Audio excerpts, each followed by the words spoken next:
Thank you, everyone, for being here pretty much on time. I'd like to get started. This is the session called Learning Analytics, Challenges, Accessibility, and Ethics. And there will be 3 papers, so hopefully you're in the correct room. Run.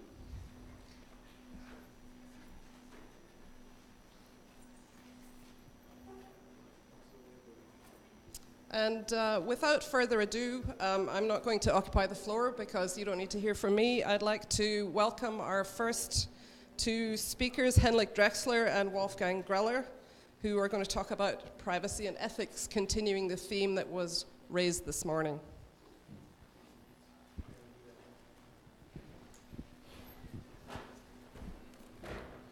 Hi guys. Is that on? Can you hear me? This one's on. This one is on, okay. You cannot imagine how difficult it is to write a paper together, but making a presentation together is even more difficult. So try to get a clue which slides from me and which slides from Wolfgang. So we will present what we studied in the last 1.5, 2 years on ethics and privacy, because whenever we did something on learning analytics, they basically raised the P word, the privacy word, and we needed to get proper answers. So we didn't have a clue 1.5 years ago about privacy and ethics. We think we have a clue now, at least we have something what you can fast forward to if you want to see it. The bit.ly link delegate, then you can download this privacy checklist, what we use in our institutions to talk to our managers and people that are concerned about privacy. And some of them have no clue, but working along the privacy checklist really helps us to build up what we call trusted learning analytics.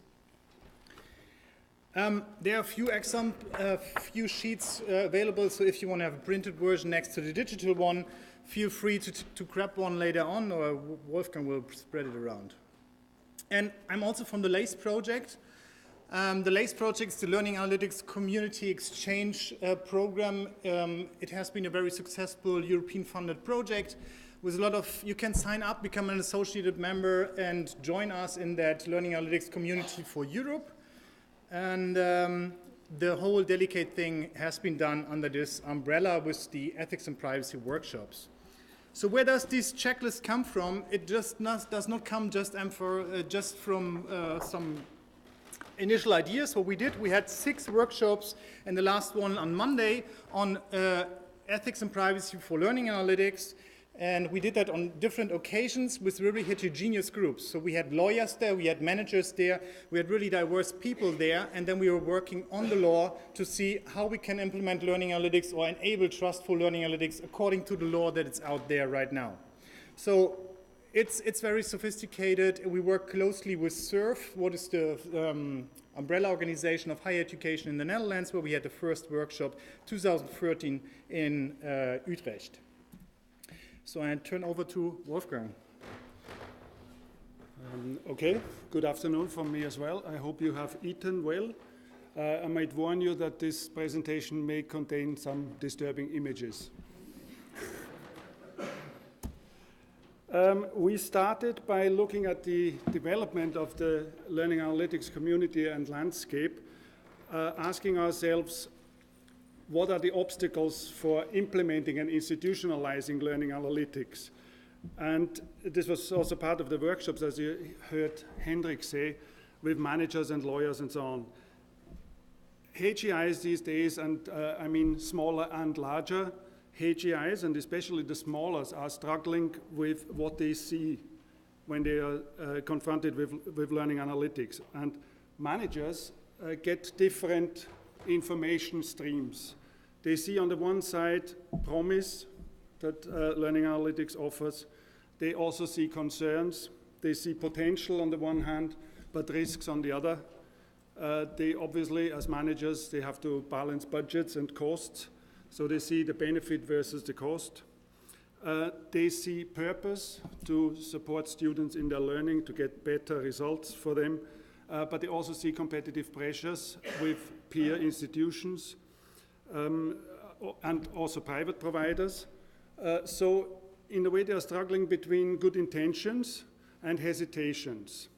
And this leads to an inner confusion in management teams when they are thinking about implementation.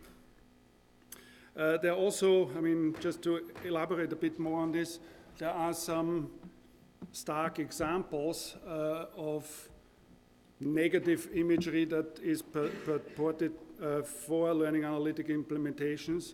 And one of these you may be familiar with is the, sorry? In Bloom, yeah. The In Bloom venture and the closure of In Bloom in 2014, where really due to public pressure to parents and pressure groups, they have actually closed down a very well-intended venture.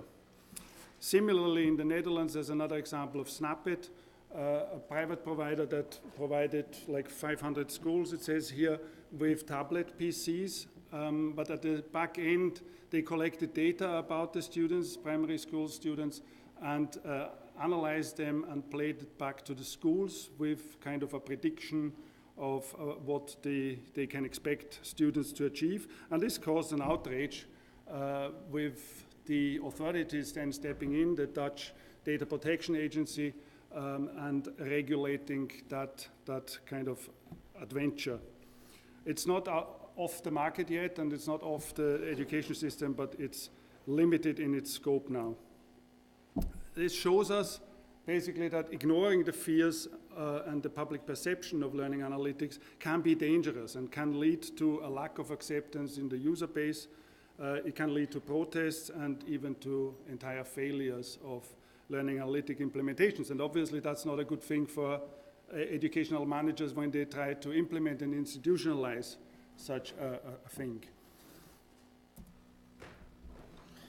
Yeah, as you have seen, and also Mireille just mentioned it this morning, even beyond these fears, in 2 years' time, there will be 4% of the global income as a fee if you violate one of these regulations. So there also becomes a financial interest to address these requirements or these rights we have.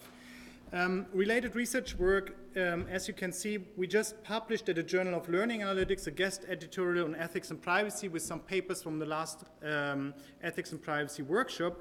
Well, there also, you see, there's a very recent interest. So Slade and Prinsloo published quite some papers on ethics and privacy. So there's, since the last 2 years, something going on ethics and privacy. And also the LACE project recently published a so-called Is Privacy a Showstopper, a review about those papers and the activities that have been initiated there in a recent work. So it's a topic playing since 2 years, and I think it will, as we heard this morning, become very serious the next 2 years. And in year 3, 4, we will have privacy and ethical confirm learning analytics tools, I guess, because otherwise we're really danger to become a case at court.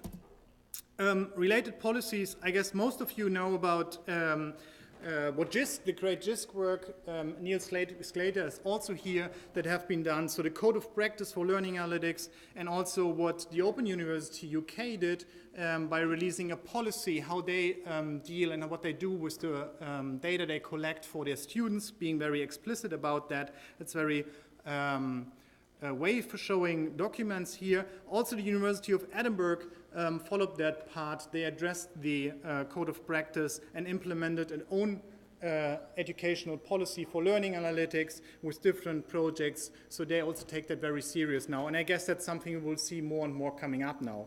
So there are policies in place. In the Netherlands, SURF wrote a great report where they really investigated the Dutch law on the focus of applying data collection for learning analytics, and came up with a very way showing report how that can be done, how the privacy web can be used for learning analytics. And they're further investigating that now with doing some use cases and other things. Right. We realized that there was considerable confusion between the concepts of ethics and the concept of privacy. So we tried to look more into depth in what these two concepts actually mean, and we're going to elaborate a little bit on this. Research ethics basically emerged after World War II with the Nuremberg Code in 1949. which was used to sentence Nazi perpetrators of the atrocities in medical experimentation. And this was kind of the starting point of research ethics in the medical field. And I have to say that the medical field was always the driver, because it was dealing with human subjects to research. Helsinki Declaration in 1964 extended on this, and so did the Belmont Report in 78. Then in the late 90s or mid-90s, data as being part of a human identity, if you like, data processing and information processing about humans also became an issue. So while the 2000s saw kind of the biomedical sciences leading this debate on research ethics, mainly in the human genome field, we also realized now that in the 2000s, basically, so with the start of the 21st century, data processing and data collection about humans has also increasingly played a role in the research, in the shaping of research ethics. And one of the indicators of that is the research and responsible research and innovation policies by the European Union that's introduced now in European Union projects. We can also highlight some bad examples, if you like, or some infamous examples of unethical research to make that understood better. The Milgram Experiment is probably one that you've heard about in the past, where people were perceivingly inflicting injury to others, not really, but perceivingly, and this was exploited for psychological research. Similarly, the Stanford prison experiment would be another example of unethical research, or something that is being perceived as unethical research. We have to say that ethics and ethical codes and moral understanding are very much rooted in the times that they emerge from. More in our era now, a Facebook study recently caused outrage, where Facebook researchers manipulated the streams, the information streams of 700,000 users without their knowing, without their consent, and then published the results. And interestingly, and that shows that ethics and moral understanding is actually a fluid concept. There are now debates, of course, emerging of whether that was a good thing or a bad thing, whether the results are still usable or not. The discrepancy between known and unknown is great. So privacy. We learned a lot about privacy this morning from Mireille Hildebrand. So we really dived back to what is actually privacy, because it's for data scientists also very, I don't know, what's privacy? Yeah, there are certain feelings about, but where does it come from? So, and it starts with a definition from Westy in 1968, where actually privacy is the right to be let alone, so that you give us the freedom to do something, or you have the freedom. Then it was further developed with informational self-determination, so that I can decide what kind of information about myself is out there in the world. While you're all tweeting at that moment, I hardly can control that anymore. So there are things changing. Another thing is informational and decisional and local privacy, so that I can have decisions on my private life, that I can make local decisions on that's defined by Drachsler in 2005. It's very important to say that privacy is not anonymity and it's not data security. It's really a different concept, and data security can be used to protect privacy, but it's not the same. And what we try to do in our paper is really to conceptualize these concepts and provide a good understanding to discuss privacy ethics with the important decision takers to not get to a showstopper of privacy.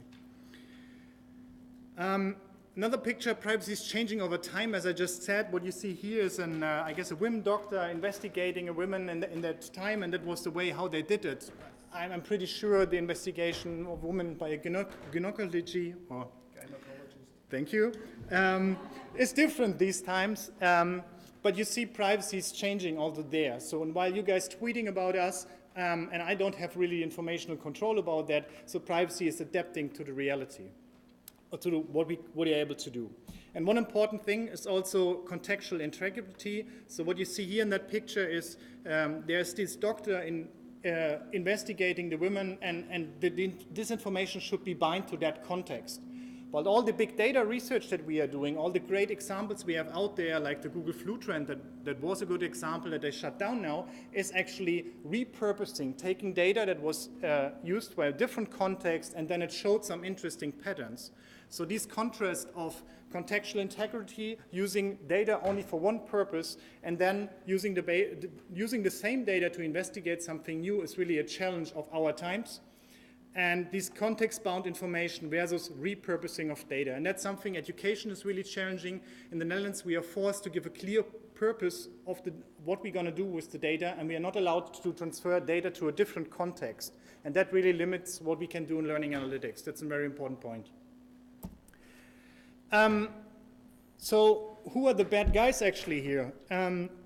Is it me and my data? It's me and my students who are the bad guys? Is it the government? Is it the commercial sector that wants to know everything I would like to buy and acquire? Are these hackers? It's really difficult to say who are the bad guys, and we all contribute to it. But one thing we want to make sure is actually that school and education should give a different example. So also learning analytics community should stand up and show we do things differently. We want you to make mistakes in school and learn from them, but we want to protect your privacy so that you have the freedom to make these mistakes and we don't exploit it to the outside world. So this is where we see an important role for the learning analytics community.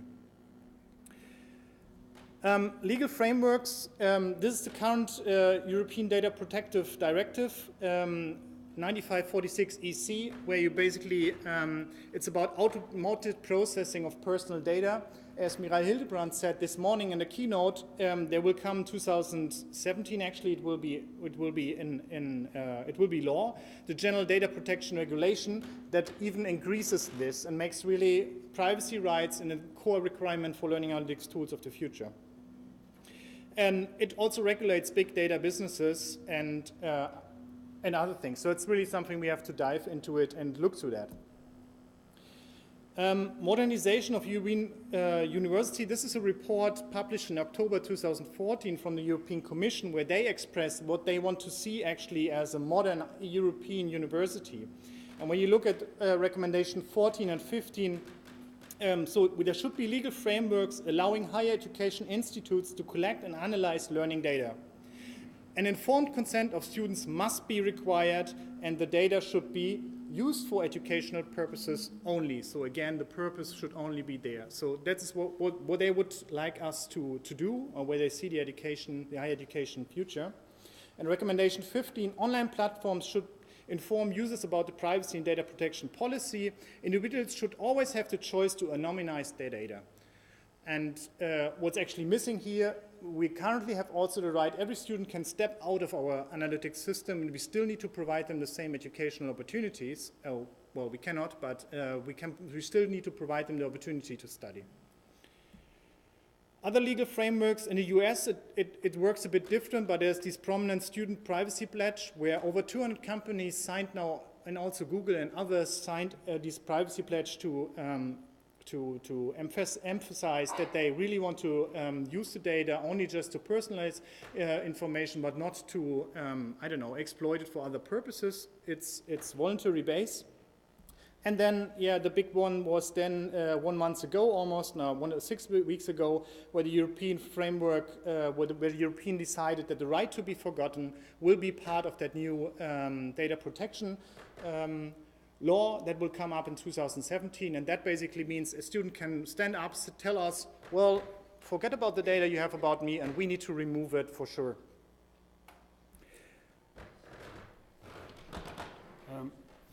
Yeah, we realized that there's a number of fears around the data collection and data processing of student data. A lot of these fears actually are transferred from other sectors, like we said before in the previous slide, from the government data, bad guys hacking into computer systems and breaking databases and so on and distributing the data anywhere, or commercial interests. When we looked at the fears, we kind of distilled 5 priorities or 5 fears or type of fears that are very influential to the implementation of learning analytics, and we'll go a little bit into detail with each of them. So power relationship and user exploitation, data ownership, that was mentioned already earlier this morning, anonymity and data security, privacy and data identity, and transparency. Power relationship is a key issue now, especially with biometric data, where this power relationship typically is an asymmetrical one. Like if the state of India collects biometrical information about all their citizens, the citizens themselves don't have any say in this and how they want to be measured, or whether they fit into all the boxes. Generally, with tracking and IDing and profiling users, as we heard this morning as well, the criticism can be leveled that the benefit actually doesn't go to the data subject, not to the user, but goes to some third party, to a commercial company or investor, or to a manufacturer of cars or whatever. Exploitation, a large number of business models nowadays are built on free labor and the exploitation of free contributions, like Facebook, being the biggest advertising company in the world, uses free labor to build their business and to create profit from it. It commodifies the data, so it does crowdsourcing of user data and contributions. And this is not for public benefit, it's for the benefit of their stakeholders and investors. Data ownership was mentioned this morning, so only briefly, there is this issue on what to do with data ownership. What is a user able to do with the data that is collected about them, even if you give them ownership? Google, for example, offers this Google Takeout service where you can download all the data they hold on you, but has anyone tried that here?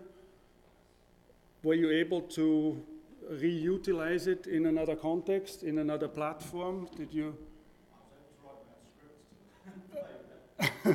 I tried it once and I couldn't actually do anything with it. I said, okay, right, there's a couple of zip files. I looked into it, yes, there's data in there that's human readable, but what do I do with it now? I cannot transfer that data into another platform of my choosing, which I would maybe prefer to Google+. So I cannot import it into Facebook, say, as a social network. So the use of handing data ownership to users is limited. We need to be aware of that. And then that has already been mentioned by Mireille Hildebrand this morning. The personal data store is supposed to alleviate the problem a little bit by giving the data to the users and then only having services run on top of that data, and you are the curators of your own data and select who you are going to give that data to. Now, there were similar approaches with OpenID previously. We don't know whether that works in the long term or not, and how data changes and how much time and effort is actually required to curating your own data. Because if I think about all the biometrical and tracing data, that would be quite a lot. Anonymity, we've already heard that there is no absolute anonymity and de-identification of humans, of persons, especially through the integration of multiple data sources, and especially with governments where tax offices and residential offices and police continuously collect data and further integrate their data sets. So they also compromise the personal identity in that way. And then we have to consider that data stores are never 100% secure and the data might leak out. This is especially important when you're dealing with educational data of minors in schools. Privacy in general and data identity, the Aurora in a paper from 2016 this year distinguishes between a system identity and a social identity, of people. System identity is basically the collected data and traces about you that are fit into a data model that is designed by someone else. The social identity, and that may be sitting outside your cultural environment, actually. You know, it could be that this is a data log of someone in Africa, but the data is actually sitting in Facebook servers in the US and designed by them and controlled by them. The social identity, on the other hand, is how we are perceived by our immediate social environment. The difference here is that people, even if they don't fit the boxes 100%, they are approximated into the data models that have been designed. So if you don't fit 100% into they think it's likely that this guy is also such and such. So by probability, we are also boxed into models against our consent or information or knowledge. Again, power shows through here that the data subject have no say in the design of the data models, which is perhaps especially dramatic if you look at like the developing world and different cultures being stereotyped in data models in developed countries. Transparency and trust, I mean, there's always this claim that more transparency automatically leads to more trust. But we have to also see that the relationship here too is mostly asymmetrical, because I, as a human, as a single human being, am easier to be understood in a transparent way than a big corporation consisting of 20,000 people all working all over the world. And we must not forget that transparency also often is used as an instrument of control, of checking up on people and demanding explanations for their behavior. So as you see, going through that stuff is hard. It's a lot of stuff. It's a lot of stuff to read. And actually, when we started to write this paper, we thought of we wanted to work on a policy, and we took the Code of Learning Analytics, Code of Practice as an example. But then we realized at a certain point, damn it, Wolfgang, it's in our heads now, but if I need to communicate that with my managers again, so they need to study all that stuff for 1.5 years, we will never get to a point that we can speed up process. And this is where we really had some headaches, and then we came up with that delegate. So it's delegate states for 8 points checklist. And we said, maybe that's a good guide we can do, yeah? It's a typical shower invention after 2 years having a head up on that. And it's inspired by medical checklists. So the medical guys have these checklists for everything. It's like aviation control before the airplane starts. ISPA is one example of a medical patient dossier handed over. So, and the idea was, okay, maybe we can make something similar for learning analytics and give a guide to people in hand so that they can communicate, they can have informed communication about data privacy and other things. So delegate is not replacing deep thoughts. This is what you need to do. But it's definitely a checklist for quick data conversations, for you getting a lot of requests from people, and you quickly have a check if that's here, or if there's a consent, if there's what is needed for this activity. It should facilitate trusted learning analytics. So we also envision something like when the students come to us, we tell them, well, we have the delegate checklist, we work around that, maybe have a look here, and there's also a policy document if you want to dive deeper. So it's a guide for data scientists, decision makers in the first place, therefore institutional, but we want to spread that. And as I said, it's inspired by medical checklist. And now in the last 3 minutes, we dive into what delegate is about. So zooming into it, the D is for determination. So why you want to apply learning analytics. Maybe you have the data already, so give a clear purpose. This is this perfect aspect. Then explain, very important is communication. Whatever you do in learning analytics, communicate with people. Tell them what you're collecting, why you're collecting it, what is the added value, who has access to the data. Explaining is a very important aspect. Then legitimate, so why you would be allowed to have this data. I mean, I hear a lot of stories of people, yeah, we also take the social media stream of our students. We investigate on Facebook how they like our courses. Hey guys, you're not allowed to do that. You're universities. I mean, who gives you the right to follow my social media? It's not because it's public, you are allowed to put it into a machine and compute this data. So be careful with that kind of things. Later, involve all stakeholders and the data subjects. I mean, it's a crucial thing. You need to involve people, be open about it, be very responsible, reply to the things people say to you. Get the consent, make a contract with the data subject, like the Open University UK, give a good example for that. In Edinburgh now, make a good contract, explain the benefits of it, and also explain people how they can pull their data out. Yeah, and finally, some technical aspects, of course, that you need to be aware of and that you need to plan for. Anonymization or pseudonymization, as we've heard this morning. Aggregate data and how do you deal with individuals and who can see individual data or the results of individuals. Technically, obviously, you need to take all measures to secure that data, that it doesn't leak out, that it isn't hacked or changed in any way.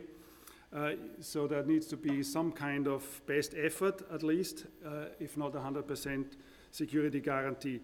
And of course, you need to work, if you're working with external providers, and this is the last point, if you're working with external providers and service providers, because many institutions cannot afford and have not the resources to deal with that in-house, then you need to make sure that the external companies that you work with actually adhere to the same principles and the same regulations.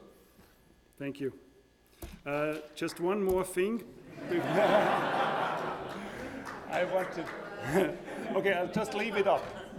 I don't have to say anything to that. It's just that we have a call for papers open for a special issue on learning analytics. You can find the link there.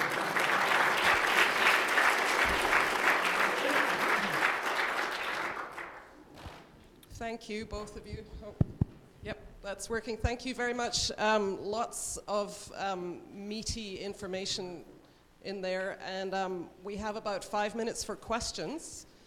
I'd also like to suggest that the next speaker might want to come up and work on connecting her laptop. Where are you, Annika? Are you number 3? Okay, fine. All right. So we have 5 minutes with slides.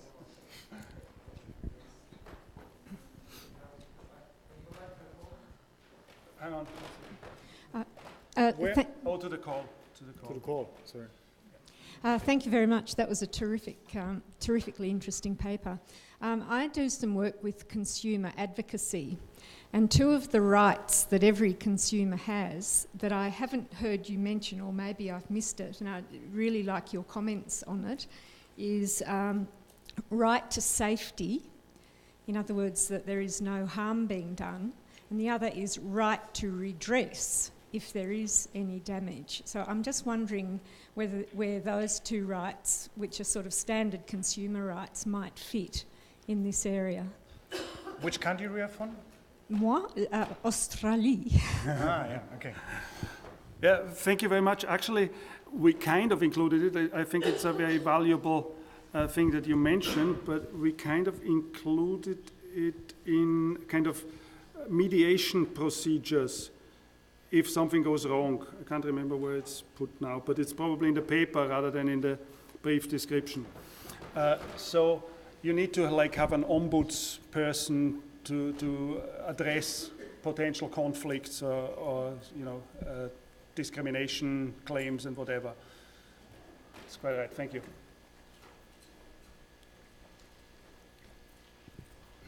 Anyone else have any burning questions?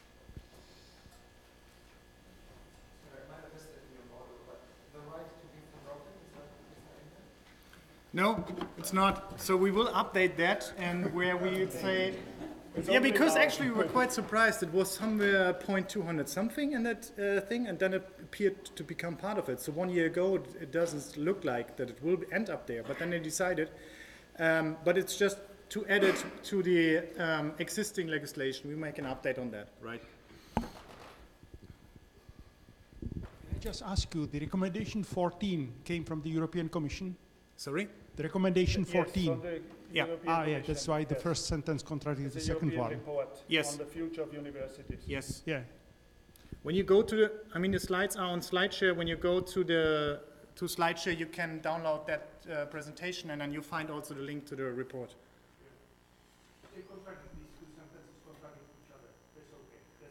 That's typical European. I mean, there's one commission working on something and another doing something. So, yeah. We found even some more contradictions in the legal frameworks, but it's another story for another talk. Obviously, if two sentences contradict, anything can be proved. Yes. Yeah. Yes.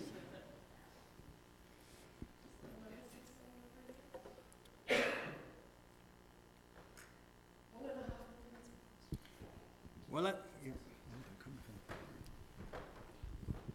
Great presentation. I just had a question about any practical implications of people on our own campus want to start this conversation and create our own policy. Any particular resources or personnel you'd have in a room to bottom up at your institution take the proactive approach in developing a policy like this for our campus? Well, I think you can take one of the existing policies, like from the Open University, as a model, as a blueprint, and then taking the delicate checklist to modify it to your needs. That's my suggestion to you. I mean, we thought really about delegate to have a mean for all the people on the floor at your working places, and the policy stuff for the hard people that get paid to do the policy stuff and see that the legals are right. But you really need to communicate that policies to the floor, to the data scientists and others, and then we hope that delegate will help you. So hands up, who wants to use delegate for their institution to talk about it at least? Yeah, cool. Then mission accomplished. Thank you. Thank you, both of you. I look forward to more interesting conversations on this topic. So there are some prints if somebody needs print versions. Thank you.